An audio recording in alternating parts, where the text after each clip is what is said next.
자, 오늘 말씀 보도록 하겠습니다.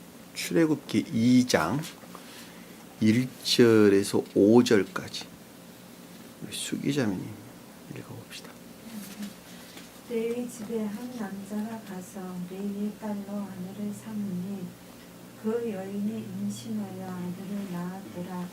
그녀는 그 아이가 준수한 것을 보고 그 아이를 3개월 동안 숨겼는데 더 이상 그를 숨길 수가 없게 되자 그녀가 그 아이를 위하여 갈대로 만든 길을 가져다가 차흙과 엽청으로 다루고 아이를 그 안에 담아 강의 가장자리 창포들 사이에다 놓아두었으며 그 아이의 누나는 그 아이에게 무슨 일이 일어나는지 알려고 멀리 떨어져서 섰더라. 파라오의 딸이 강에서 씻으려고 내려갔고 그녀의 시녀들은 강가를 거니고 있더라. 그때 그녀가 창포들 사이에서 그 불을 보고 시녀를 보며 그것을 가져오게 하니라. 아멘. 자, 출애굽기 내용은 제가 늘 설명을 해드렸던 것처럼 악과 거짓 가운데 매몰되어 있는 그 어떤 한 사람이 어떠한 과정을 통해서 중생에 이르느냐라고 하는 내용입니다.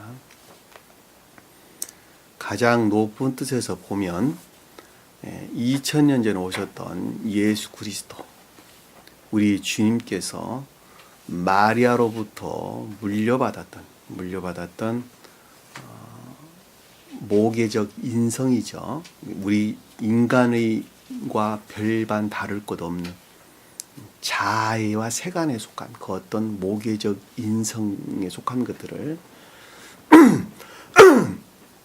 주님 자신을 가리키는 속사람으로부터, 이 속사람이 다른 말로 신령 존재 되신 분이다 이렇게 이야기하는 것입니다. 주님 자신이에요. 그리고 다른 말로 또 신령 사랑이다 이렇게 이야기하는 거죠. 주님의 속사람은 그런 분이었어요. 오시면서부터 주님은 이 땅 가운데 자연적인 천적인 사람으로 오신 것입니다. 그래서 우리와는 달라요. 성질 자체가 주님 자신을 가리키는 신령 존재, 곧 속사람으로부터 겉사람 안에 있는 자애에 속한, 그리고 거기서 파생된 세간에 속한 것들을 어떻게 하여 변방으로, 지옥으로 몰아내고 주님 자신을 가리키는 속사람과 겉사람을 하나로 결합을 시켰느냐라고 하는 것입니다. 또는 합의를 시켰느냐. 주님 입장에서 볼 때 합의를 시켰다는 말로 단어를 쓰고, 결합을 시켰다라는 것은 표징적인 뜻으로 한 사람의 중생에 관한 내용을 설명할 때 결합을 시켰다 이렇게 이야기를 하는 것입니다. 그러니까 주님의 영화는 한 사람을, 중생을 표징한다라고 하는 것을 잘 볼 수 있고, 한 사람이 중생한다라고 하는 것은 속사람과 겉사람이 하나로 결합이 되는 것이다 라고 하는 것을 잘 볼 수가 있겠죠. 그리고 속사람과 겉사람이 하나로 결합이 된다라는 말씀의 뜻은 겉사람에 속한 이 모든 것들이 속사람을 우러르는 선용 안에 있다라는 말로도 우리가 이해를 볼 수가 있습니다. 겉사람 안에 있는 모든 것들이 속사람을 우러르는 선용 안에 있다라는 말씀의 뜻은 그것이 곧 내적인 것들로부터 궁극적인 것들 안에서 열매들을 내고 있다라는 말하고도 똑같은 것이죠. 그리고 궁극적인 것들 안에서 열매 맺는 것들이 속사람으로부터 말미암았다라는 말씀의 뜻이 곧 천계적인 형체에 일치하다, 천계적인 질서에 일치하다라는 말로 우리가 이해해 볼 수가 있단 말입니다.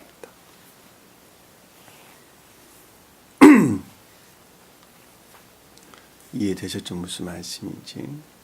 그랬는데 그와 같은 상태에 있는 것을 가리켜서 요셉의 뼈를 이집트 땅에서 관에 넣었다라는 말로 우리가 이해해 볼 수 있겠죠. 그렇죠? 요셉의 뼈라고 일컫는 것은 감관적인 영역 안에서 그 어떤 것들을 드러낸 신령한 진리들을 뜻하는 것입니다. 왜냐하면 요셉이 내적이고 또 영적이고 내적인 또는 신령한 진리들을 뜻하기 때문에 그렇단 말입니다. 그 뼈다라고 하는 것은 감관적인 것들을 일컫는 말의 뜻입니다. 그러니까 우리 육체를 지탱하고 있는 가장 궁극적인 것들이 뼈죠. 그렇죠? 그러니까 우리가 육체라고 하는 겉사람의 뜻한 이 모든 것들은 감관이라고 하는 오관에 의해서 형성된 그 어떤 것들이 지식 안에서 살아가고 있는 것이 분명하죠. 그렇죠? 그래서 요셉의 뼈가 이집트에 묻혔다라는 말씀의 뜻은 그것의 역사적인 영적인 뜻으로는 다소 차이가 있어요. 그러나 저는 지금 한 사람의 내적인 상태에 대해서 여러분들이 설명을 하기 때문에 약간 의미가 다를 수가 있다고 하는 것입니다.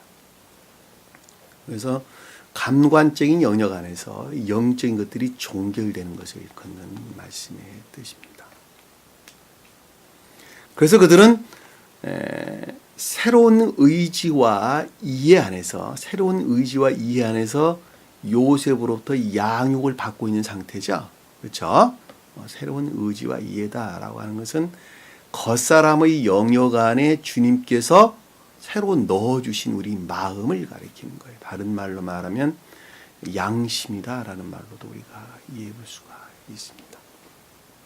그 양심에서 비롯된 총명들을 가리켜서 에브라임 그러는 것입니다. 그럼에도 우리가 본연의 고유 속성에 속한 것들은 그대로 간직하고 있죠. 소멸되는 것이 아니라 그대로 간직하고 있습니다.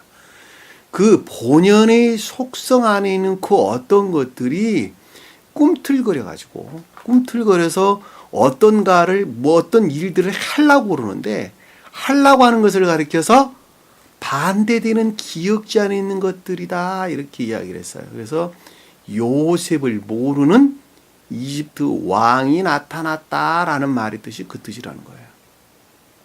다시 말씀드리면 영적인 교회에 속한 진리들 안에서 궁극적으로 수용되는 겉사람 안에 있는 선용들이 이제는 반대 안에 있는 그 어떤 것들로부터 꿈틀거려 가지고 그것들을 대항하는 거예요. 그것은 철저하게 어디로부터 취한 것들이죠?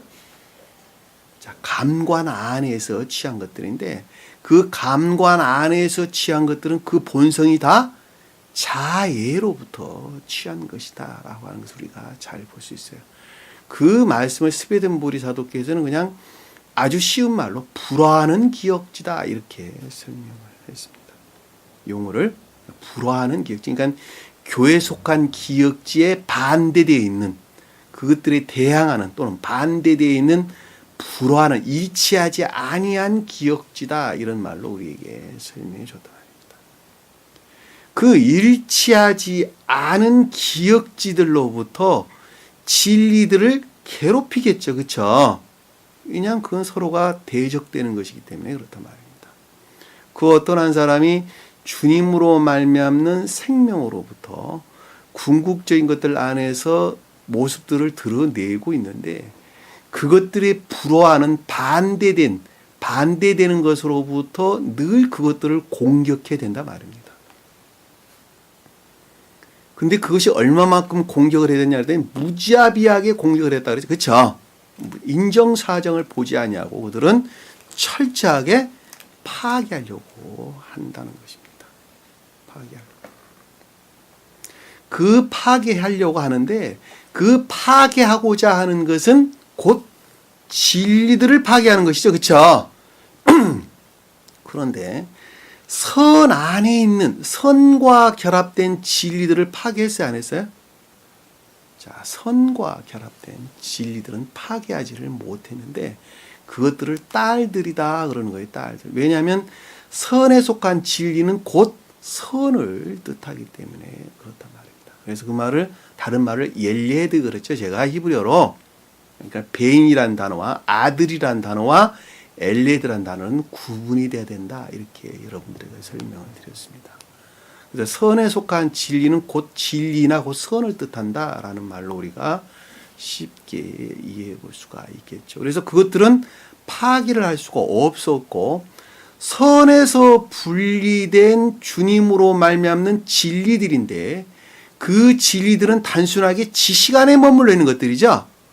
왜냐하면 선에서 분리되어 있다라고 하는 것은 진리가 아니라 사실은 그 어떤 한 사람 안에서 수용되어 있는 지식에 속한 것들이다라고 하는 것을 우리가 쉽게 이해해 볼 수가 있단 말입니다. 왜냐하면 그건 선을 담고 있지 아니하기 때문에 주님으로 말미암는 진리이긴 하나 그것이 지식 안에 머물러 있는 것들이다 말입니다. 그 지식 안에 머물러 있는 진리들을 오관에서 터득된 지식들로부터 파괴하고자 하는 것이 있겠죠. 그렇죠? 오관에 의해서 터득됐다라는 말의 뜻은 눈으로 보고 그리고 귀로 듣고 손으로 만지고 냄새 맡고 뭐 여러 가지 오관들 이 오관들에 의해서 터득된 지식들로부터 기억지 안에 있는 진리들을 추론하기 시작하는데 진리들을 바꿔놓기 시작하는데 그것을 나일강에다가 아들을 던져버려라 이렇게 이야기했죠. 그렇죠? 자, 그 말의 뜻입니다. 그 말, 그러니까 나일강에다가 예오드, 히브리어로 보면 예오드란다 해서 근데 이 예오드에다가 던져라. 아들을 낳거든 다 던져버려라. 누구에게 그 말을 시켰어요? 자기? 누구에게? 백성에게 시켰죠. 그렇죠? 백성에게.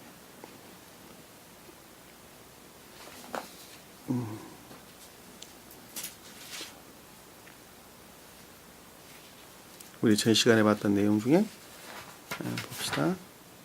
22절 보면 파라오가 그 모든 백성에게 명하여 말하기를 태어난 아들들은 다 강에다가 버리라 그랬죠. 산파들을 시켰어요? 백성들을 시켰어요? 백성들을 시켰다라는 걸 잘 보세요. 산파들 시키잖아요. 산파들은 말을 안 들었죠. 그렇죠? 왜냐하면 산파들은 궁극적인 것들 안에서 수용하는 참된 기억지를 뜻하기 때문에 그렇답니다. 다시 말씀드리면 내적인 것들을 우러르는 선용 안에 있는 기억지를 뜻하기 때문에 그것들은 결코 파라오의 말을 듣지를 않겠죠. 왜냐하면 그것들은 선에 속한 진리 안에 있는 것들이기 때문에 그렇단 말입니다. 그런데 파라오는 그 백성들에게 시켰다는 것을 잘 볼 수 있어요. 다시 말씀드리면 거짓에서 그러니까 반대된 기억지에서부터 말미암는 거짓들로부터 태어난 아들들 그러니까 주님으로 말미암는 진리에 속한 것들 그것들 다 지식 안에 있는 것들이죠. 그렇죠? 지식 안에 있는 진리들을 전부 다 더럽히고 파괴하고자 하는 광적인 광란을 부렸다라고 하는 것을 우리가 잘 볼 수가 있다 말입니다. 그리고 그게 이집트 왕이다라는 말이 파라오라고 이름이 바뀌었다라는 말의 뜻은 상태라는 측면에서 볼 때에 종말의 상태에 이르는 것을 우리에게 설명해 준 내용이다라는 것을 잘 볼 수가 있겠죠. 그렇죠? 상태라는 측면에서 볼 때 교회에 속한 것들이 완전히 소멸되고 종말의 상태에 이르는 것을 우리에게 설명해 주는 것입니다. 자, 출애굽기 2장부터 등장하는 것은 그와 같이 멸망된 교회 안에 있는 자들이 광신적인 믿음 안에 있는 자들이 그렇죠? 믿음이 그들이 창안하는 것들 어떤 것들을 믿는 믿음 안에 있는 자들이 그러니까 자연적인 진리들마저도 다 더럽혀지고 이화되고 한마디로 말하면 모독되어져서 광신적인 그런 어떤 종지적인 뭐 이런 말로도 이해해 볼 수 있겠죠. 또는 율법적인 이런 말로도 이해해 볼 수가 있겠습니다. 그것들 안에 있는 자들에게 신령 진리가 임류해서 새로운 교회를 설치를 하게 되는데 그 과정이 2장부터 시작이 되는 것입니다. 그 신령 진리가 임류되는 것을 가리켜서 모세가 태어나는 과정으로 우리에게 설명이 되는 것인데, 가장 깊은 천적인 뜻으로 보면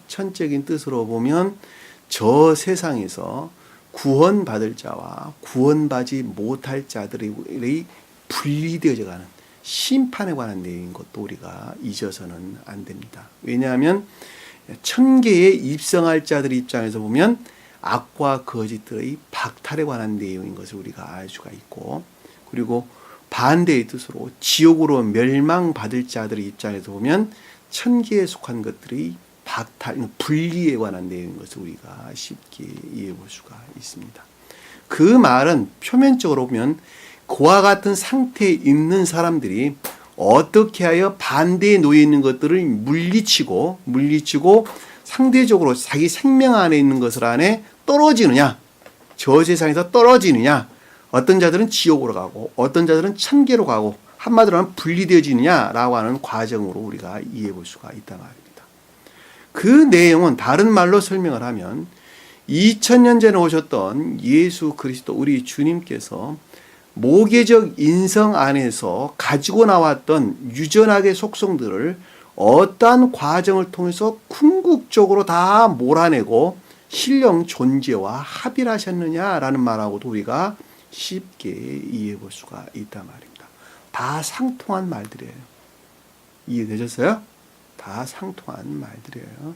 또 하나 아까 설명을 드렸던 것처럼 표징적으로 보면 그와 같은 상태에 놓여 있는 그 어떤 한 사람이 어떻게 하여 유전악에서 비롯된 겉사람의 고유 속성에 속한 것들을 다 분리시키고 중생에 이르느냐라고 하는 것을 우리가 쉽게 이해해 볼 수가 있단 말입니다.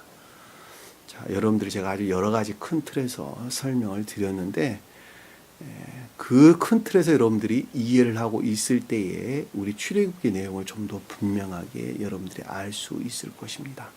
그러면은 우리가 2장 1절부터 여러분들에게 설명을 드리도록 하겠습니다. 자, 1절에 보니까 레위의 집의 한 남자가 가서 레위의 딸로 아내를 삼으니. 자, 레위는 뭐라 그랬어요? 루벤, 시몬, 레위, 유다 그랬죠. 레위는 뭐라 그랬어요? 자, 인애를 뜻한다 그랬죠. 유다는 천적인 선을 뜻하고, 그리고 루벤은 믿음을 뜻하고, 시몬은 의지에 속한 믿음을 가리킨다 그랬죠. 그렇죠?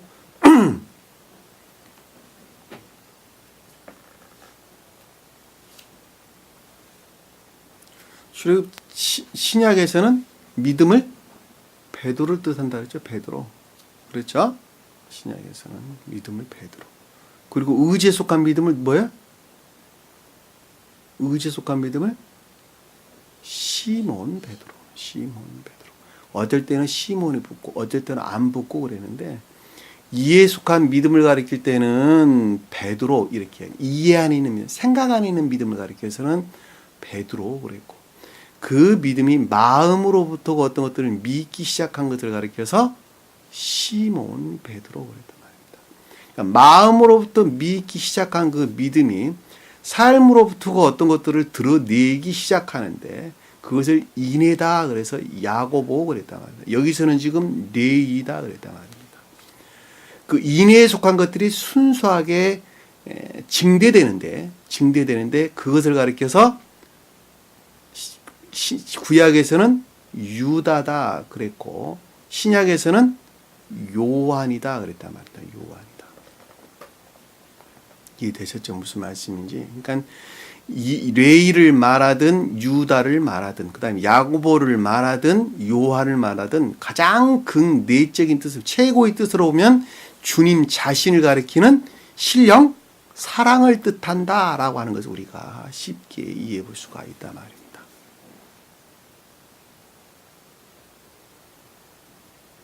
그런데 여기서 보니까 레위 그랬죠, 그렇죠? 그러면 주님 자신을 가리키는 신령 사랑을 뜻한다라는 것을 우리가 쉽게 이해해 볼 수가 있겠죠, 그렇죠? 그렇죠. 표징적인 뜻으로 보면 선을 뜻한다라는 것을 우리가 이해해 볼 수 있겠죠. 그렇죠? 여기서 집이다라는 말씀의 뜻은 바이트, 마음 안을 가리킵니다. 마음. 스웨덴보리 사도께서는 이것을 가문이란 단어로 그냥 이해를 하셨습니다. 가문이라고 말하든 집이라고 말하든 한 집안을 뜻하는 것이기 때문에 같은 개념으로 여러분들이 이해해도 되리라고 봅니다. 한 남자가 가서, 그렇죠, 레위 집안 한 남자가 갔다라는 말씀의 뜻은 남자는 이시, 사람. 자, 진리들, 성경에서 사람은 다 진리들을 가리키는 거예요. 진리 안에 있는 사람을 가리킵니다. 이 진리라 있는 사람은 단순한 이해 안에 있는 진리를 가리키는 것이 아니라 선에 속한 진리 안에 있는 자를 가리켜서 남자, 사람 그러는 거예요. 자, 선에 속한 진리와 단순한 진리는 달라요. 자, 나라거나 한 사람으로 보면 선에 속한 진리다라는 것은 마음으로부터 시인되어져 손과 발이 움직여지는 진리 안에 있는 자, 그 자를 가리켜서 선에 속한 진리 안에 있다 그러는 것입니다. 그리고 단순하게 진리 안에 있는 자들을 가리켜서는 비오스라는 단어, 비오스, 헬라어로 보면 여기서는 벤이란 단어를 썼어요. 벤, 아들, 소위 말하면 아들. 그거는 이해 안에 있는 진리를 가리키는, 이해 안에. 보다 더 낮은 뜻으로는 지식 안에 있는 진리들을 뜻하는 단어입니다. 나라 한 사람으로 볼 때.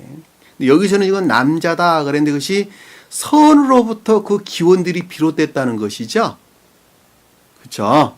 자, 진리가 나왔는데 그 진리가 어디에서 비롯됐냐 그랬더니 레위 가문으로부터, 레위 집안으로부터 비롯됐다라는 말의 뜻은 가장 높은 뜻으로 보면은 신령 사랑이라고 일컫는 주님으로 말미암았다는 말의 뜻이고, 표준적인 뜻으로 보면 선에서 비롯됐다라는 말의 뜻을 우리가 쉽게 볼 수 있겠죠. 그렇죠? 그렇죠. 근데 그 자가 레위 딸을 아내로 삼았다 그랬더니 누구 딸을? 레위 딸. 똑같은 선에 대한 애정들을 뜻하는, 딸은 바트, 애정을 뜻하는 거예요. 애정. 그러니까 진리들로부터 선에 대한 애정들을 취했다는 것이죠. 그렇죠? 그러니까 여기서 보면 아내를 삼았다라는 말씀의 뜻은 결합했다. 락하그, 결합했다. 그러니까 선에서 비롯된 그 기원을 가진 진리들로부터 선과 결합이 이루어졌다는 것이죠. 그러니까 선이 담겨져 있는 진리라는 것이죠. 쉽게 말하면 그 뜻이죠. 요거 내용은 지금 누구에 관한 내용이에요? 모세에 관한 내용을 우리가 잘 볼 수 있겠죠. 그렇죠? 그러니까 모세가 나왔는데 그 모세는 주님으로 말미암는, 그러니까 신령 사랑에서 비롯된 가장 높은 뜻으로 신령 진리를 뜻한다라고 하는 것을 우리가 쉽게 볼 수 있겠죠. 그렇죠? 그렇죠? 자, 표준적인 뜻으로 보면 신령 율법을 가리킨다라는 말도 우리가 이해해 볼 수 있겠죠. 그렇죠? 성경 말씀을 가리키는 신령 율법을 뜻한다라고 하는 것입니다. 그러니까 이 신령 율법이 곧 그 본질이 뭐로 취했다는 거예요? 레이라고 일컫는 신령 사랑으로부터 그 모습들을 드러내고 있다라는 말로도 우리가 쉽게 이해해 볼 수가 있죠. 그쵸? 그건 가장 높은 뜻에서 우리가 지금 이해해 볼 수가 있는 것입니다. 제가 아주 여러 가지 각도에서 여러분 설명을 드렸는데 그 말을 여러분들이 좀 어렴풋이나마 기억을 잊어버리지 말고 기억 속에 담고 있으면 좋겠습니다. 왜냐하면 그 말들이 앞으로 계속해서 등장을 할 것이기 때문에 그렇습니다. 그러니까 신령 율법 그러면은 단순하게 성경 말씀을 가리킨다라고 이해하지 말고 그것이 선이 그 본질로 담겨져 있구나라는 말로 여러분들이 이해를 해야 된다는 거예요. 이해되셨죠? 자, 신령 진리다. 그러니까 단순하게 신령 진리에 대한 설명이 아니라 그것은 신령 선으로부터 비롯된, 다른 말로 신령 사랑을 본질로 담고 있는 것이다 라는 말로 여러분들이 이해를 하셔야 된다는 거예요. 그러려고 제가 이것저것 막 여러 가지 설명을 지금 드리는 거예요. 그래야지 보다 더 깊은 것들 안에서 여러분들이 이해를 할 수 있을 것이기 때문에 그렇다 말입니다. 자, 2절에 보니까 그 여인이 임신하여 아이를 낳았더라. 아이를 낳았는데 진리들이 나왔다는 것이죠. 자, 그것들이 결합을 해가지고 선과 결합된 진리들로부터 파생된 진리들을 뜻하는데 가장 높은 뜻으로 보면 성경 말씀을 가리킨다라는 것을 잘 볼 수 있어요. 신령 율법을 가리킨다. 자, 신령 율법이다라는 것은 그것이 신령하다는 거예요. 선이 담겨져 있어서 신령하다는 거예요. 신령 율법이 나왔더라라고 하는 거예요. 신령 율법이 나왔더라. 놀랍죠? 성경 말씀이 우리에게 어떻게 주어졌는가라고 하는 것을 우리가 쉽게 이해해 볼 수가 있습니다. 신령 율법이 나왔다. 왜냐하면 이 나온 것은 지금 모세를 지금 앞으로 등장할 모세에 대해서 지금 설명을 하고 있는 것이기 때문에 그렇습니다. 그래서 아들을 낳았는데 신령 율법을 가리킨다. 신령 율법이다라는 말씀의 뜻은 모세로부터 율법이 나왔기 때문에 신령 율법이다 그러는 거예요. 왜냐하면 이스라엘 백성들이 반드시 지켜야 될 율법이 모세가 명했기 때문에 그런 거예요. 그래서 신령 율법이다 그러는 거예요. 그 말을 보다 영적인 뜻에서 보면 신령 진리를 가리키고 역사적인 성언의 측면에서 보면 신령 율법을 가리키는 거예요. 앞으로 등장할 십계명이 그것을 뜻한다라고 하는 걸 우리가 잘 볼 수 있단 말입니다. 그 십계명으로부터 모세 오경이 나왔고 여기서 설명하는 신령 율법이 거기서 나왔고 그 모세 오경으로부터 보다 확대해서 구약이 다 기록되었고 신약까지 다 포함돼서 곧 신령 성언을 뜻한다라고 하는 것을 우리가 잘 볼 수 있어요. 그러니까 여기서 신령 율법이란 말은 큰 틀에서 신령 성언을 가리킨다라는 말로 우리가 여러분들이 이해하셔도 아무런 상관이 없다라고 하는 것을 우리가 잘 볼 수가 있단 말입니다. 그녀는 그 아이가 준수한 것을 보았다. 그러니까 준수하다는 말이 무슨 뜻이에요? 좋은, 선한, 선하다, 훌륭하다 이런 뜻이죠. 그것이 주님으로 말미암았다는 것이죠. 주님으로 말미암았다. 천계에서 비롯됐다는 것이죠. 그러니까 준수하죠. 사람으로 비롯됐으면 그것이 준수예요, 안 준수예요? 전혀 안 준수하죠. 왜 안 준수하죠? 살은 하나도 없고 뼈만 있는데 그것이 아름답고 보는 사람 아무도 없을 거예요. 그래 안 그래요? 자, 사람을 봤는데 살은 하나도 없고 해골만 있다. 온 몸이 해골하고 뼈로만 되어 있다. 우리 보통 의학자들이 어떤 초음파 같은 걸로 사진을 찍게 되면 나오죠, 그렇죠? 해골하고 그리고 뼈라만 되어 있어요. 그것이 아름다워 보일까? 전혀 아름다워 보이지 않겠죠. 무섭죠, 오히려. 무섭습니다. 그런데 실제적으로 그래요. 저 세상에 가면 천계에 속한 자들은 아주 준수하고 아름답게 보이는데 지옥에 속한 자들은 살이 하나도 없고 뭐만 있어요? 뼈만 보인단 말이에요. 뼈만. 해골 바가지들만 굴러다니는 거예요. 해골 바가지. 머리를 덮풀 빗지도 않고 덮풀 풀어 헤치고 그리고 뼈들만 해골 바가지에다 뼈들만 앙상하게 있는 모습으로 보인답니다. 저는 봐보지는 않았는데 스베덴 보리사도의 설명에 의하면 그렇습니다. 아주 실제적인 것이라고 이야기합니다. 그래도 그들은 좋다고 자기들끼리 웃는다고 그러죠. 아주 좋다고 그들끼리 웃는다고 합니다. 그것들 안에서 그들은 추론 가운데 빠지게 되는데 그것을 이를 갈고 있다라는 말의 뜻입니다. 이를 간다는 말이 감관적인 추론 안에 있다는 말씀의 뜻입니다. 복음서에서 설명한 내용이.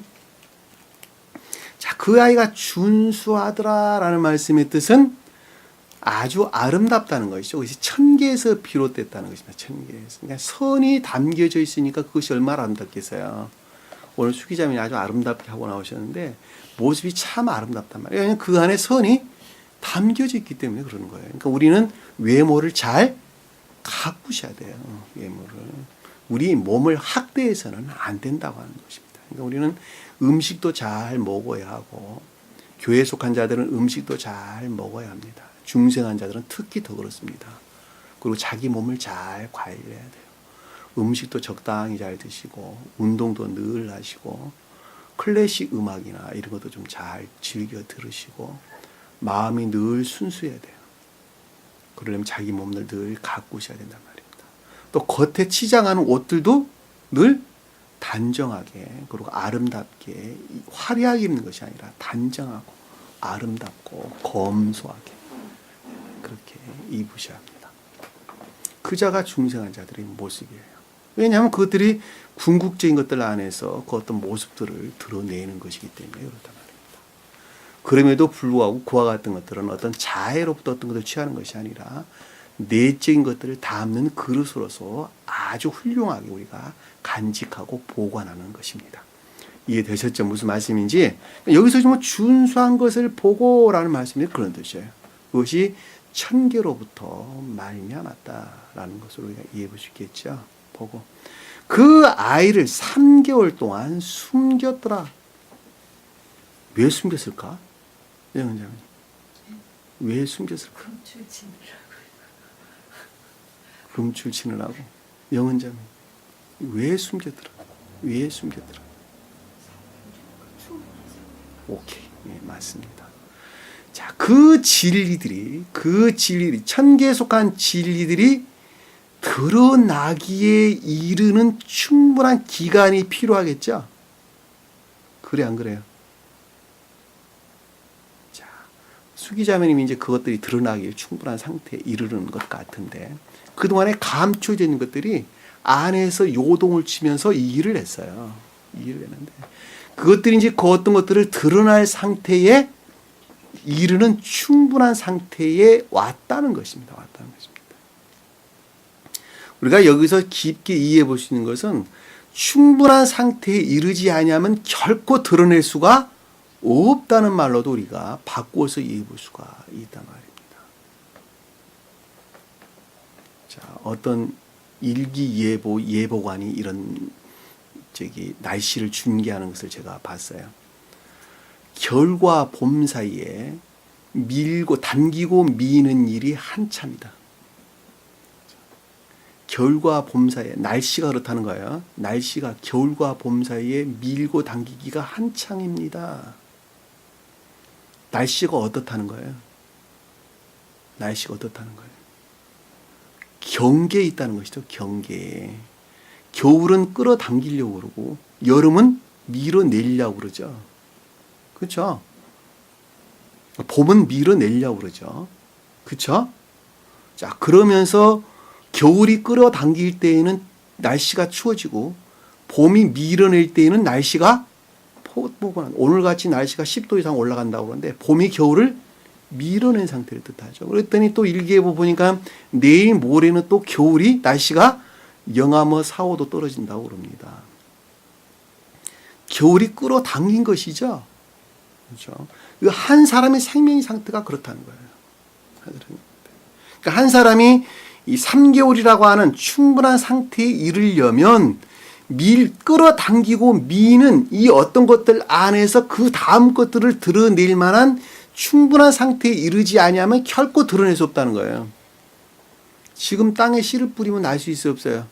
못 난다니까, 안 난다니까. 왜냐하면 충분한 상태에 이르지가 못했기 때문에 그러는 거예요. 봄이 완연하다라는 말의 뜻은 이제는 겨울에 속한 것들, 차가운 것들을 밀어내는 것이죠. 자, 밀어내가지고 이제는 그것들 안에 씨를 뿌릴 수 있는 상태까지 이르는 것을 일컫는다라고 하는 것을 잘 볼 수가 있단 말입니다. 우리 아주 어렸을 때에, 초등학교 다닐 때에 한 겨울에도 들이 나갔어요. 보리 밟아주러 나가서 보리 밟아주러. 보리는 겨울에 안 죽고 자라요. 그렇죠? 근데 겨울에 땅이 띵띵 얼어가지고 내렸던 뿌리가 등 떠버린다니까. 땅에 뿌리를 박지 못하고 들떠서 씨가 안에 뿌리가 다 얼어서 죽는단 말이에요. 얼어서 죽어요. 그러니까 보리 씨앗에서 나온 그 뿌리들이 들떠서 얼지 않도록 보리밥기를 한단 말이에요. 보리밥기. 밟아주는 거예요. 밟아주는. 그래 땅 안에 딱 부착시키는 거예요. 그 영적인 뜻들은 대단하죠. 우리 마음이 그런 거예요. 내 마음이 겨울 안에 있었는데 이 진리들이 가르침들이 땅에 떨어졌는데 그것들이 띵띵 얼어가지고 죽을 만하니까 주님께서 밟아주는 거야. 밟아주는 거야. 뿌리가 상하지 않도록 얼지 않도록 밟아주는 것입니다. 밟아줘서 그것들 안에 흡착시키는 것이죠. 그리고 땅이 녹아져 볕이 들어오기 시작할 때, 볕이 빛을 받아서 들어오기 시작할 때에, 녹기 시작할 때, 토양이 좋아지기 시작할 때, 그 가운데서 보리가 땅 아래 깊숙이 뿌리를 내리고 줄기를 내고 잎을 내서 성장하는 것을 우리는 잘 볼 수가 있습니다. 그리고 보리는 언제 거둬요? 여름철에 거둔 거예요. 여름철에. 보리 가을에 거둔 거 봤어요? 안 봤죠? 보리로 뭐 만들어요? 맥주. 맥주도 보리로 만들어요. 맥주도.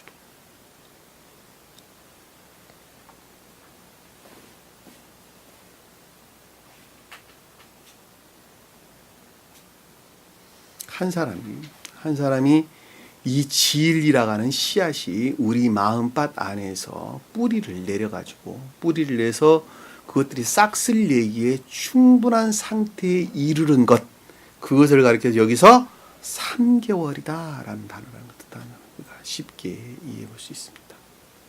3개월. 자, 3절에 보니까 더 이상 그를 숨길 수가 없게 되자 드러낼 상태에 이르렀다는 것이죠. 이제 더 이상 감춰놓을 상태에 있지 못했어요. 수기자매님이 그동안 아주 수도 없이 이야기를 했는데 전혀 외모가 바뀌지가 않더라고. 근데 오늘 아침에 보니까 바뀌어서 갔더라고. 그 어떤 것들을 드러내기에 충분한 상태가 됐다는 것이죠. 그러니까 안에서 꿈틀거려가지고 일해서 이제 그 어떤 것들을 드러내기에 충분한 상태에 됐다라고 하는 것입니다. 주님은 기다리시는 것이죠. 그렇죠? 왜냐하면 마음 상하니까 기다립니다. 왜냐하면 그래야지만 되기 때문에 어린아이를 잡고 어른 걸음으로 잡아당기면 되겠어요? 안 되겠어요? 어머니는 어린아이 손목 잡고 가는데 아장아장 어린아이 발걸음에 맞춰서 걸어가지, 그 어머니 자기가 발이 빠르다고 어린아이 손목을 끌어버리면 그 어린아이는 넘어지는 거예요. 무릎도 깨지고 손도 빠지고 그냥 다 다친다니까. 안 되는 거예요. 그 발걸음에 맞춰야 돼요. 똑같아요. 여기서 숨길 수가 없게 되자 이제 드러낼 상태에 이르렀다는 것이죠. 그녀가 그 아이를 위하여, 이 아이를 위한다는 단어는 없는 단어에 빼버리세요. 그녀가 갈대로 만든 궤를 가져다가, 갈상자를 가져다가, 갈대 상자를 취했다. 이 갈대란 단어는 고메. 히브리어로 보면 고메. 그 단어는 무슨 뜻인가 하면 흡수하다, 삼키다, 마시다 이런 뜻입니다. 자, 갈대란 단어 그런 단어. 갈대가. 네. 그러니까 흡수된 것들 뜻하는 거. 흡수된 것들. 그러니까 기억지 안에서 흡수됐다는 것이죠. 그러니까 충분한 상태에 이르렀는데 그 충분한 상태에 이르는 진리들이 어떻게 됐다는 거예요? 흡수됐다. 그렇죠. 기억지 안에서 수용됐다. 흡수됐다. 이런 뜻이란 말입니다. 흡수된 상태를 가리켜서 여기서 궤다, 상자다 이런 뜻입니다. 페바. 히브리어로 보면 세바. 그러니까 한 사람의 교회의 상태를 가리킨다라는 것을 잘 볼 수 있어요. 그래 안 그래요? 이 상자라는 단어는 방주라는 단어하고 똑같습니다. 방주. 그러니까는 노아가 만든 방주죠. 그 방주가 테바라는 단어와 같은 단어, 여기서 지금 설명한 단어와 같은 단어예요. 곧 교회의 상태를 일컫는다라는 걸 우리가 쉽게 이해해 볼 수가 있단 말입니다.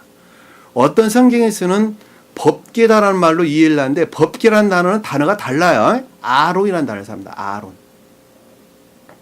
법궤는 아론을 뜻하는 거예요. 아론의 법궤다라고 하는 것은 진리에 속한 교리들을 가리켜서 아론의 법궤다 그러는 거예요. 가장 높은 뜻으로는 신령 진리를 뜻하고, 또 더 높은 뜻으로는 신령 진리라는 측면에서 신령 인간을 가리켜서 법궤다 그러는 것입니다. 나중에 여러분들 그 부분에 대해서는 앞으로 많이 등장을 할 것이니까 그때 가서 그 부분들은 좀 더 구체적으로 살펴보도록 하고, 오늘은 이 본문 주제에 일치해서 여러분들이 좀 이해를 했으면 좋겠습니다. 여기서 궤다라고 하는 것은 상자를 일컫는 것인데, 진리들이 수용이 됐고 수용된 상태를 가리키는 것을 상자 그럽니다. 근데 그것이 갈대라고 하는, 고매라고 일컫는 갈대 상자다라는 말씀의 뜻은 정말 가치 없는 상태를 일컫는다라는 거 잘 볼 수 있겠죠, 그렇죠? 왜냐하면 그것이 기억자리에 있는데 그것이 갈대로 만들어졌던 수용된 것이라는 것은 정말 가치 없고 별 볼 것 없는 하찮은 뭐 이런 말로 우리 이해해 보시겠죠? 그렇죠? 왜냐하면 그것들은 철저하게 다 그들의 상태에서 이해되는 것이기 때문에 그러는 거예요. 자, 모세는 출애굽기에서 등장한 모세는 신령 진리로서 또는 신령 율법으로서 주님을 가리키는데, 그것은 순수한 뜻에서 주님으로 말미암는 신령 진리죠. 그것을 우리가 앞에서 할 때 레위 집안의 한 남자다라는 말로 우리가 이해를 했는데, 거기서 나온 아들이다는 말로 이해를 했는데, 그것이 신령 율법이다 그랬는데, 다른 말로 신령 진리다 그랬는데, 그 신령한 진리들은 사람 안에서 일할 때는 전혀 다르게 일을 하는 거예요. 이해되셨어요? 내가 취한 신령 진리는 다르다는 거예요. 소위 말하면 주님으로 말미암는 것은 신령한 진리들이었는데, 내 안에 들어와서 일하는 신령한 진리들은 내 생명의 상태에 일치해서 결합이 이루어집니다. 그러니까 일치해서 결합이 이루어졌다라는 말씀의 뜻은 그것이 신령한 진리이기는 진리나, 그럼에도 불구하고 자아에 속한 그 어떤 것들과 짝한 것만큼 거짓으로 바뀐 것이라는 것을 우리가 잘 볼 수 있어요.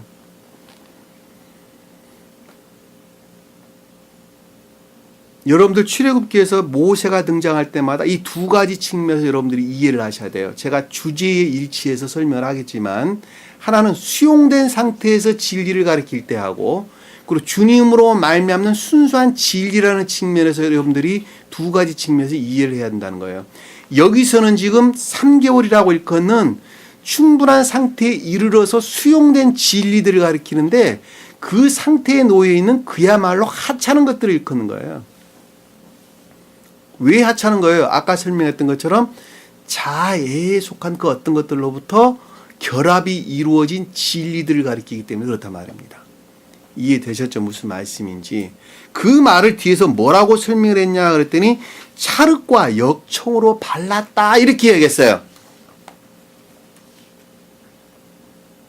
이 찰흙이라고 하는 단어는 아까 제가 설명드렸던 것처럼 겨울은 당기려고 그러고 여름은 봄은 밀어내려고 그러죠. 그 경계 상태에 있는 것을 가리켜서 찰흙 그래서 찰흙.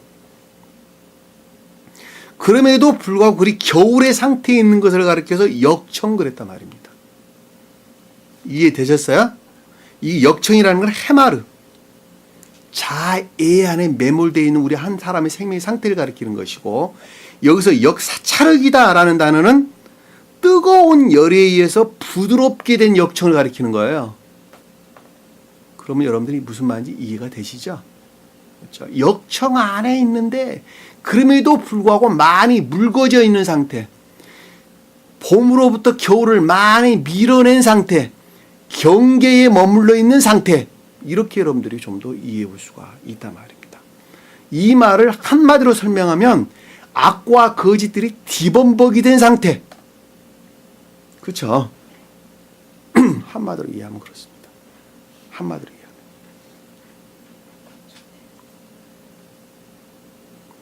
나라고 하는 것을 아는 것 자체가 은혜라니까. 그렇죠? 내가 그러고 있네요 라고 아는 것 자체가 은혜예요. 주님께서 은혜를 베푸지 않았으면 결코 그것도 알 수가 없을 것이기 때문에 그렇습니다. 찰흙과 역청으로 발랐더라. 뒤범벅이 된 상태, 뒤범벅이 된 상태. 이것도 저것도 아니요. 뒤범벅이 된 상태.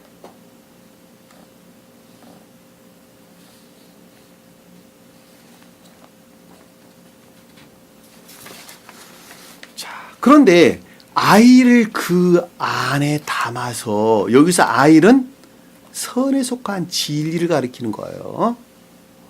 선에 속한 진리를 가리키는 신령 율법, 신령 진리라고 말하든 율법이라고 말하든 같은 것입니다.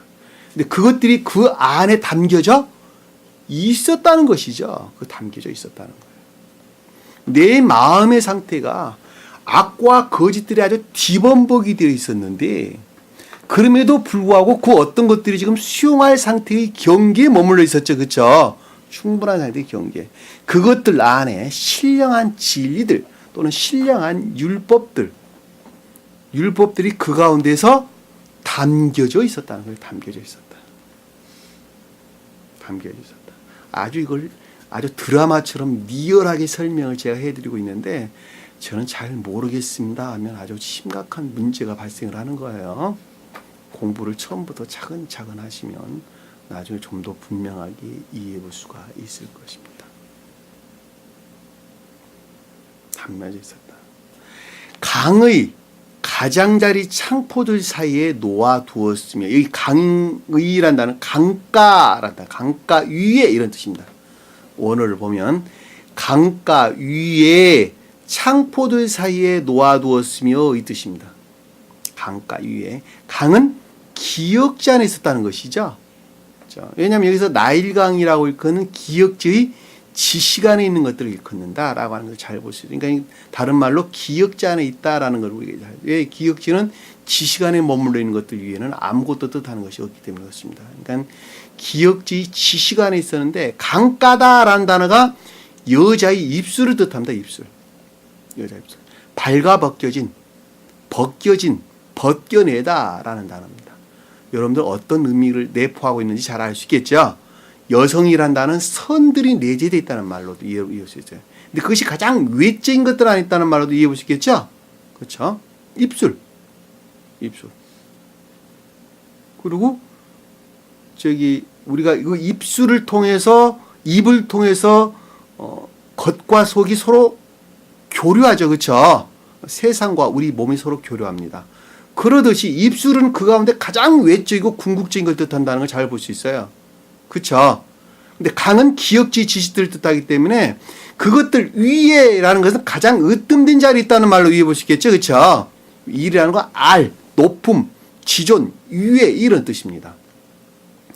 이 감관적인 겉사람 안에 악과 거짓들이 뒤범벅이 되어 있었는데 그것들 안에 신령한 진리들, 신령 율법들이 그 가운데 담겨져 있었고 그럼에도 불구하고 그 겉이 가장 위쪽에 그것들이 보존되어 있었다는 거예요. 보존되어 있었다. 근데 이 창포들 사이에 놓아두었다라는 말씀의 뜻은 창포들은 수프, 갈대, 골풀, 해초 이런 뜻입니다. 뭐예요? 강에 있는 풀들, 기역지의 지식들. 풀들은 다 지식들을 가리키는 거예요. 주님께서 갈릴리 바다 잔디밭 위에서 500년 역사가 일어나는데 그 말이 기역지의 지식 안에 있는 자들이 한 사람이 중생에 가는 것을 우리에게 설명해 주는 것을 잘 볼 수 있어요. 왜 하필이면 잔디밭 위에서 합니까? 아니 그것이 잔디밭이니까 안 그렇습니까? 언덕에서 하면 안 됩니까? 산 꼭대기에서 하면 안 됩니까? 근데 그 갈릴리 바다 그 잔디밭 위에서 한다는 풀들 위에서 했다는 말은 그런 뜻이란 말입니다. 이해되셨죠? 갈릴리 바다는 기역지를 뜻하고 풀들은 그것들 안에 있는 지식들을 가리킨다라고 하는 것을 우리가 쉽게 이해해 볼 수 있어요. 그 가운데 있는 자들이 진리들이 영접 수용되는 것으로부터 충만한 교회 안에 성취되는 것을 가리켜서 오병이어 역사 그러는 것입니다. 여러분들이 그동안에 터득되고 이해되었던 이러든지 저러하든지 하여튼 지식들을 가르침 가운데 있었어요. 그 가르침들로부터 한 사람이 생명이 바뀌어져 가는 거예요. 다른 것도 다른 것이 아니에요. 여기서 창포들이라는 단어는 번역을 창포라는 단어를 썼는데 기억적인 지식들을 뜻한다라는 것을 잘 볼 수 있습니다. 그것들이 배치해뒀다, 놓아두었다는 그것들 안에 있었다는 것이죠. 그렇죠? 여러분 쉽게 이해해 볼 수 있으리라고 봅니다. 4절에 보니까 그 아이의 누나가, 아이란 단어는 없는 단어예요. 그 누나가 그 아이에게 무슨 일이 일어나는지 알려고 멀리 떨어져 섰더라.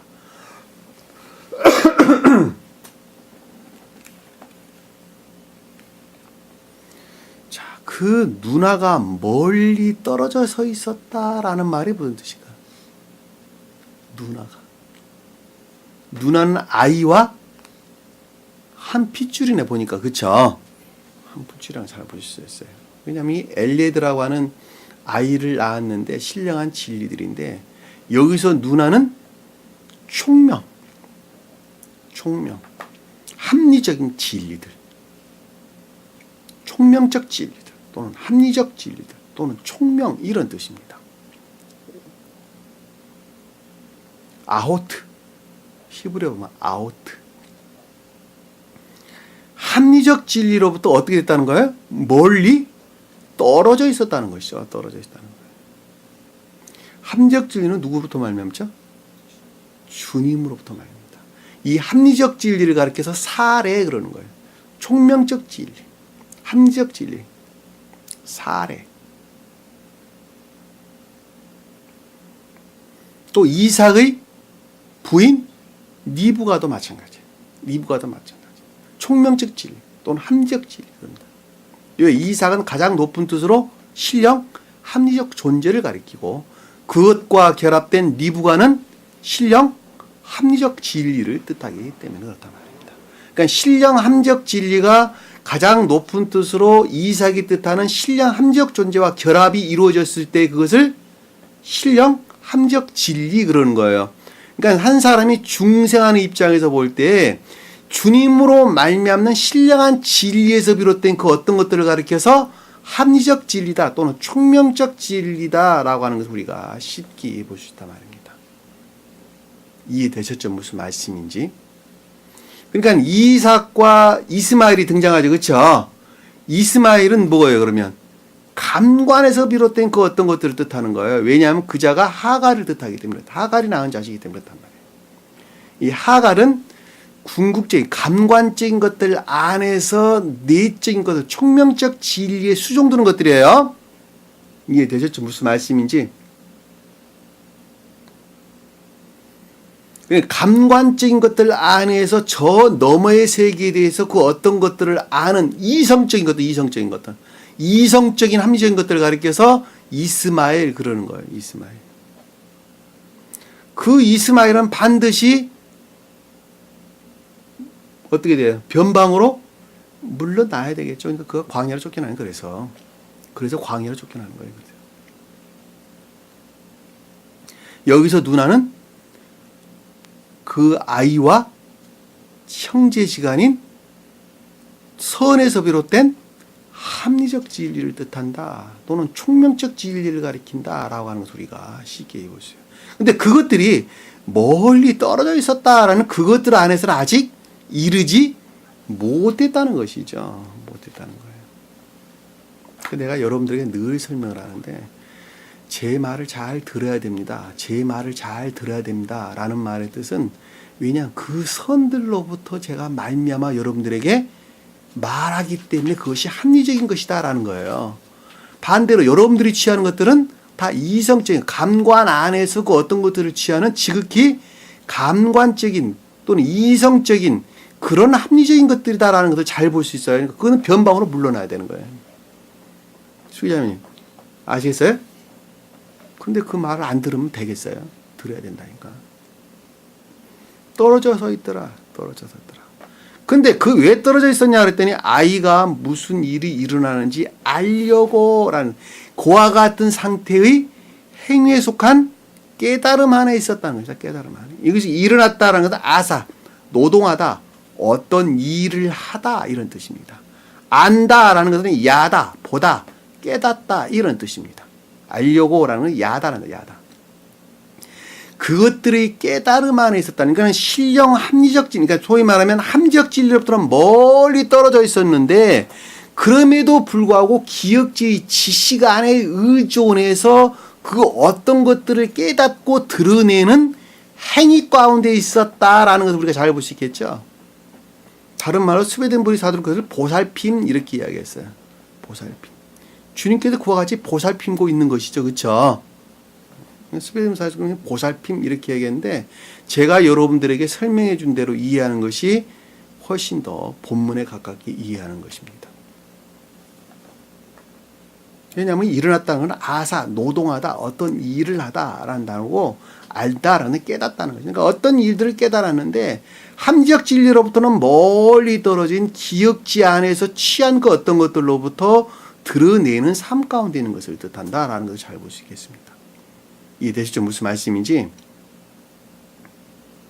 자, 파라오의 딸이 그 뒤에 이제 파라오의 딸이다. 자, 어떤 자들에게 이 진리들이 영접되는가라는 것을 여러분들이 잘 이해를 하셔야 되는데 이 파라오의 딸이다라는 말씀의 뜻은 자예로부터 취한 겉사람의 속성 안에 있는 종지적인 믿음 안에 있는 자들. 파라오는 일반적인 기억지를 뜻하죠. 그렇죠? 이 파라오가 교회에 속한 모든 것들을 파괴시켰죠. 그렇죠? 그러니까 멸망된 교회를 가리키죠. 자, 요즘으로 보면 진리들이 아무것도 없는 소위 말하면 파괴된 교회를 뜻하는 것이죠. 그렇죠? 파괴된 교회. 딸이라는 것은 거짓들에 대한 애정 가운데 있는 자를 가리키는 것이죠. 그렇죠? 반대로 보면 악에 속한 애정. 거짓에서 비롯된 자아에 속한 애정 가운데, 애욕 가운데 있는 자들. 그러니까 거짓에서 비롯된 자아에 속한 애욕 가운데 있는 자들을 딸 그랬단 말이에요.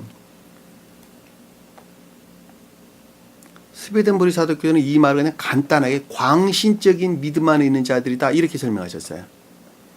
성경에서 시혼의 딸 뭘 뜻하는 것이죠? 천적인 교회에 속한 애정 가운데 있는 자들을 시혼의 딸. 영적인 교회에 속한 애정 가운데 있는 자들을 에루살렘의 딸. 에루살렘의 딸. 그리고 에돔의 딸도 나오죠. 그렇죠? 에돔의 딸.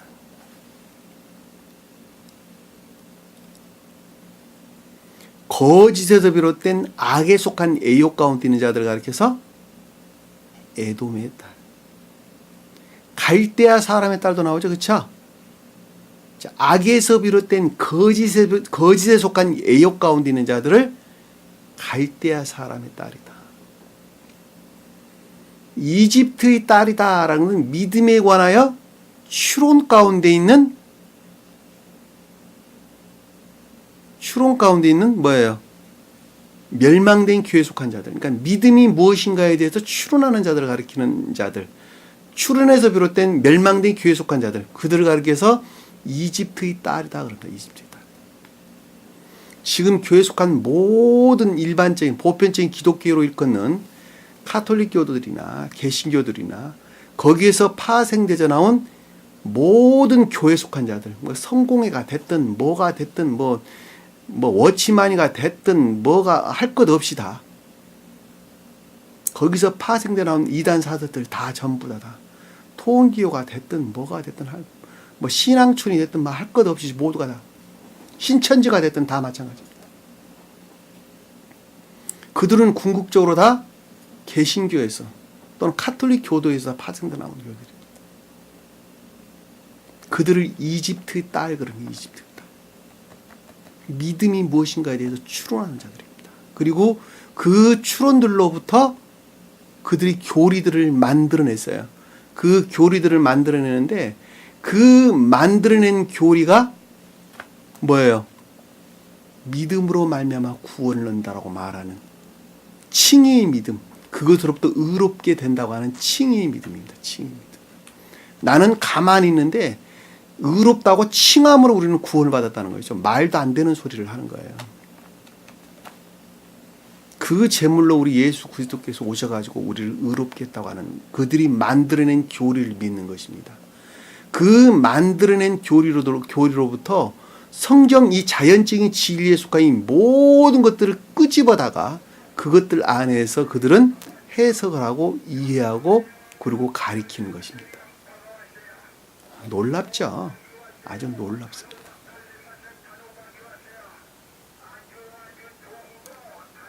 여기서 파라오 딸이라는 말은 그런 뜻이에요. 광적인 신앙 안에 있는 자들. 광적인 신앙. 딸이 강에서 씻으려고 내려갔는데 이제 강은 기역지의 지식고 기역지를 뜻한다 그랬죠, 그렇죠? 자, 에서 내려갔다라는 말씀인데 그것이 자애로부터 취했다는 것입니다.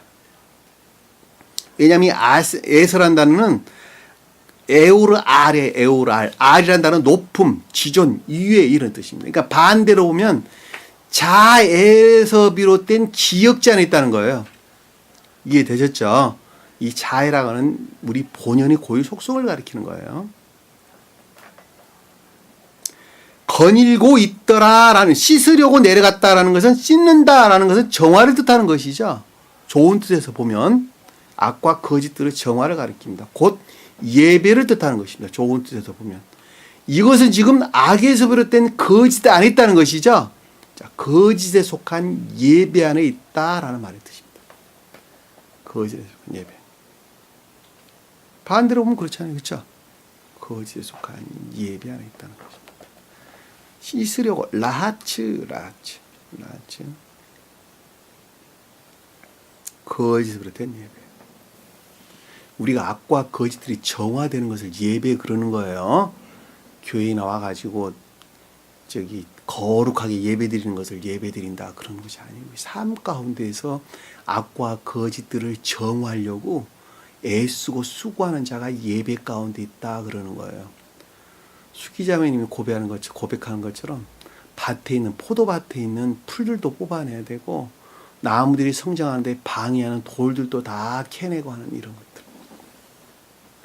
그것들이 예배 가운데 있다 그러는 것입니다. 예배 가운데 있다.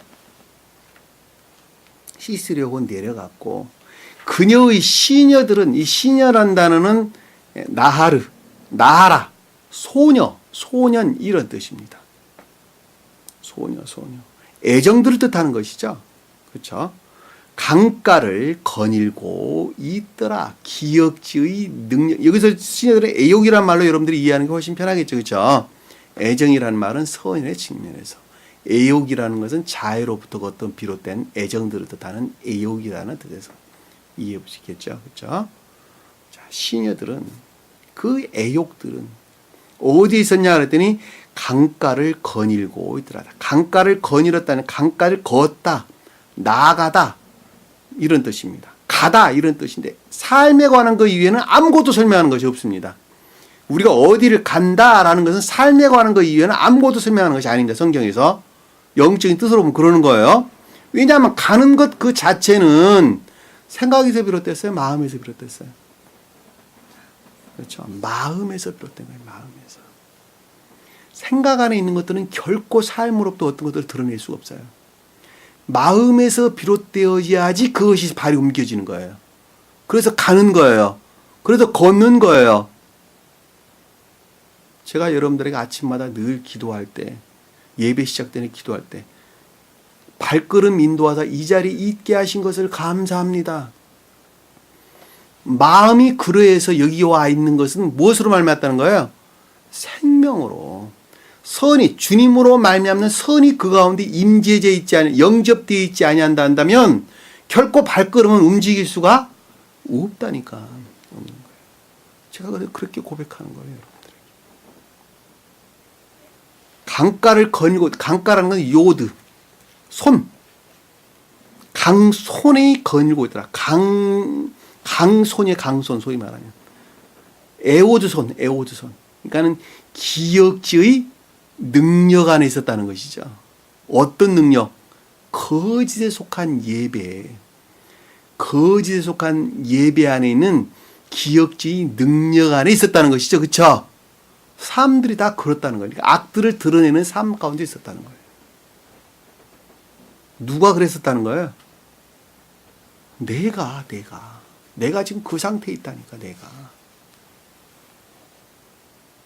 내가.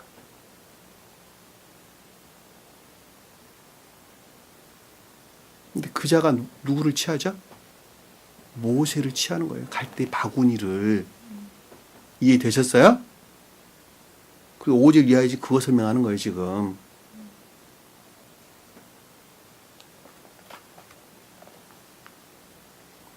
우리가 다 그 가운데 있다 나왔죠, 그쵸? 파라오 딸 상태 있다 나왔죠, 그쵸? 에돔의 딸이었죠, 우리가. 이집트 딸이었죠. 바빌론의 딸이었죠. 바벨론의 딸은 악 가운데 있는 자들. 갈대아 딸이었죠, 그쵸? 그 상태에 우리는 머물러 있었다. 광신적인 신앙 안에 머물러 있었다는 건 분명하다.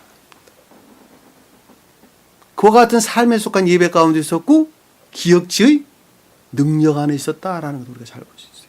그것들은 모든 것들이 다 자애로부터 취한 것들 이외에는 다른 것을 뜻하는 것이 아니다라고 하는 것을 우리가 쉽게 이해해 볼 수 있단 말입니다.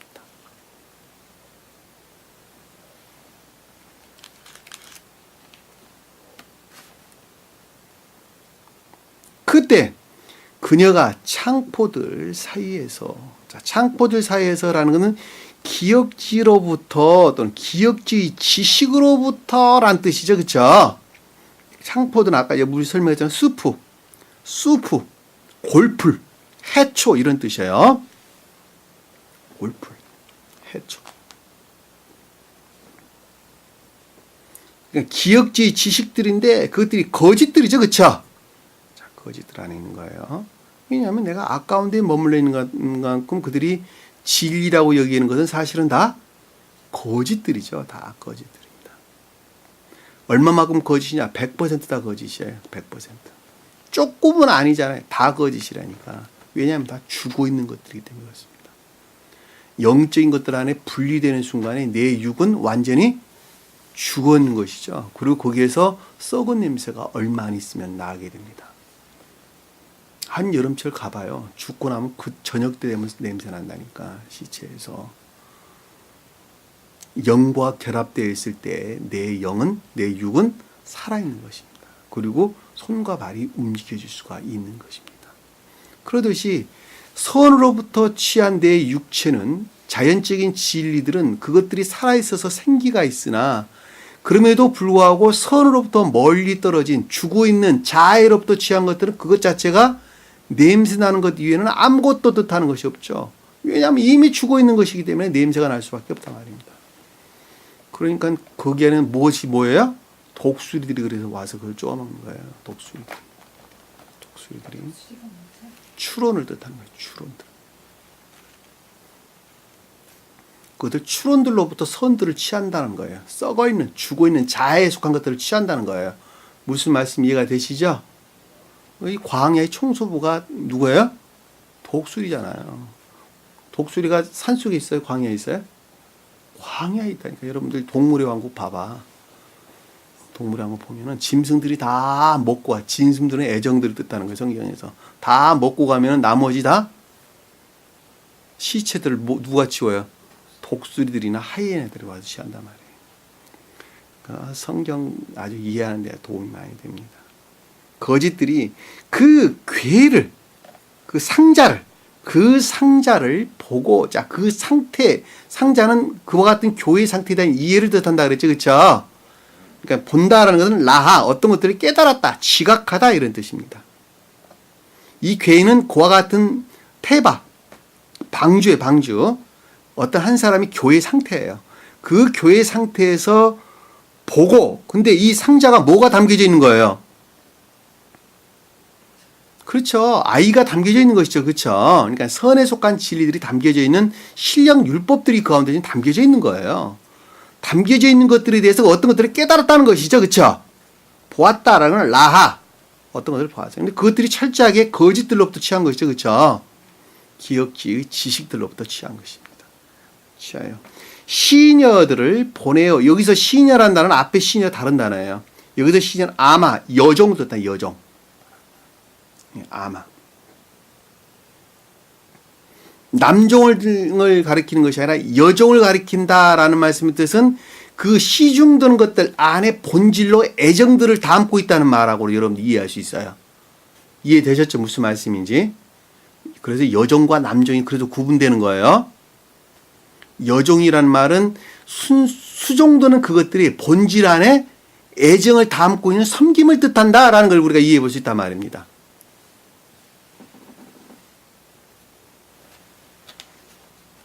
그것들을 가져오게 하더라라는 것은 호기심이 발동을 했다는 것이죠. 그렇죠? 호기심이 발동. 왜냐하면 가져왔다는 것은 취했다는 단어인데 호기심이 없으면 취해 안 취해요? 안 취한다니까. 안 취하는 거예요. 그러니까 아직 뭔지 잘 모르겠지만 하여튼 가져와 봐라. 그래서 그것을 취했어요. 취해서 이제 열어보는 것입니다. 열어보이는 과정이 6절 이하에서 여러분들 설명돼서 나오는데 여기서 가져왔다라는 건 호기심이 지금 발동이 돼가지고 야, 이게 뭐지? 그리고 지금 호기심이 발동됐습니다. 그래서 그것을 취했어요. 취해가지고 이제 그것을 열어봐서 그것을 깨달게 해서 마음 안에 왕궁이라고 하는 마음 안에 영접해가는 과정이 6절 이하에서 설명돼서 나옵니다. 그 부분에 대해서는 다음 시간에 공부를 하도록 하겠습니다. 아주 리얼하죠? 아주 리얼합니다. 오늘 주신 말씀 마음속에 깊이 각인하시고 한 주간도 승리하는 저와 여러분들을 간절히 축원합니다. 자, 기도하겠습니다. 사랑의 주님, 오늘도 주님께서 저에게 귀한 말씀 주신 것 감사드립니다. 한 사람이 어떻게 해서 신령한 진리들을 영접해가지고 중생에 가는가라고 하는 초기의 과정에 대해서 저희가 공부를 했습니다. 다른 것이 아니라 곧 날아가는 한 사람인 것을 다시 한번 마음속에 깊이 깨닫게 도와주옵소서. 그래 출애굽가 끝날 때쯤 예외 없이 모든 자들이 하나님의 천계의 기쁨을 맛볼 수 있도록 축복해 주옵소서. 남은 시간도 주께서 함께 할 수 있사오며 예수님 이름으로 기도드립니다. 아멘. 주기도문합니다. 하늘에 계신 우리 아버지, 이름을 거룩히 여김을 받으시오며 나라의 마옵시며 뜻이 하늘에서 이룬 것 같이 땅에서도 이루어지리라. 오늘날 우리에게 일용할 양식을 주옵시고 우리가 우리에게 죄진 자를 사하여 준 것 같이 우리 죄를 사하여 주옵시고 우리를 시험에 들게 하지 마옵시며 다만 악에서 구하옵소서. 나라와 권세와 영광이 아버지께 영원히 싸움나이다. 아멘.